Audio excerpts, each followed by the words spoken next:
ये मूवी ऐसे लोगों के बारे में है जिनके पास सुपर पावर्स थी, लेकिन ये अपनी पावर्स का इस्तेमाल किसी की मदद के लिए नहीं बल्कि अपने फायदे के लिए किया करते थे। उन सभी को आर्मी के द्वारा अरेस्ट किया गया था और कई सालों के लिए जेल की सजा हो गई थी। लेकिन अमेंडा नाम की एक इंटेलिजेंस ऑफिसर जो कि अमेरिकन गवर्नमेंट के लिए काम किया करती थी, इन सभी कैदियों को एक ऑफर देती है कि अगर मैं जैसा कहूंगी तुम वैसा करोगे तो तुम्हारी सजा 10 साल तक माफ कर दी जाएगी। उनमें से कुछ लोग तो उसे मना कर देते हैं, लेकिन ज्यादातर उसके ऑफर को एक्सेप्ट कर लेते हैं। लेकिन मना करने वालों के पास कोई चॉइस नहीं थी। अमेंडा उन्हें मेंटल टॉर्चर करके अपनी टीम में शामिल कर ही लेती है। वो 10 लोगों की टीम बनाती है और उस टीम का नाम रखती है टास्क फोर्स एक्स। इस टीम में शामिल थे रिक फ्लैग जो कि एक मिलिट्री ऑफिसर था, हार्ली क्विन जो कि एक मनोवैज्ञानिक थी, कैप्टन बूमरैंग जो अपने बूमरैंग को एकमात्र हथियार की तरह इस्तेमाल करता था, सेवेंट जिसका निशाने से कोई भी नहीं बच सकता था, विसिल नाम का एक अजीब सा जानवर, टीडी के नाम का एक बच्चा जिसके पास सुपर पावर्स थी कि वो अपनी बॉडी पार्ट्स को अलग कर सकता था, ब्लैक गार्ड और जेवलिन थ्रो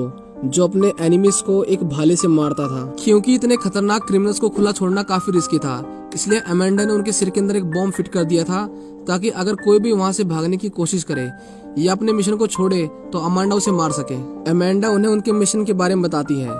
वो उन्हें कहते हैं कि कार्टो मोंटिस नाम के एक आइलैंड पर हरेरा फैमिली पिछले कई 100 साल से राज करती है, लेकिन पिछले हफ्ते ही सिल्विया लूना नाम के एक आदमी ने वहां की मिलिट्री और अपनी चालबाजी से आइलैंड पर कब्जा कर लिया और पूरी हरेरा फैमिली को बीच सड़क पर फांसी लटका दिया। पुराने शासन से हमें कोई प्रॉब्लम नहीं थी, लेकिन सिल्विया लूना अमेरिका से नफरत करता है और वो हमें दबाने के लिए किसी भी हद तक जा सकता है। तुम्हें उस आइलैंड के एक सीक्रेट लैब को डिस्ट्रॉय करना है जहां पर वो लोग एक एलियन पर एक्सपेरिमेंट करके एडवांस वेपन बना रहे हैं। टास्क फोर्स एक्स अपने मिशन के लिए निकल जाते हैं। आइलैंड के पास पहुंचकर वो सभी समुद्र के अंदर छलांग लगा देते हैं, लेकिन किसी को भी नहीं पता था कि विसेल तैर नहीं सकता, वो डूबने लगता है। जब उसे सरफेस पे लाया जाता है तो उसकी मिशन से पहले ही मौत हो चुकी थी। वो सभी अपने वेपन्स को लोड करते हैं, पर यहाँ पर हम देखते हैं कि ब्लैक गार्ड दुश्मन का खबरी था। इसका मतलब उसने उन सभी को धोखा दिया है और बहुत सारे सोल्जर्स उनका पहले से ही वहाँ पर इंतजार कर रहे थे। वो उन्हें कहता है कि मैं तुम्हारे साथ हूँ, मैंने ही तुम्हें इस मिशन की डिटेल्स दी थी, लेकिन सोल्जर सबसे पहले उसी को ही मार देते हैं। अमेंडा उन्हें कहते हैं कि हम अपने मिशन को रोक नहीं सकते,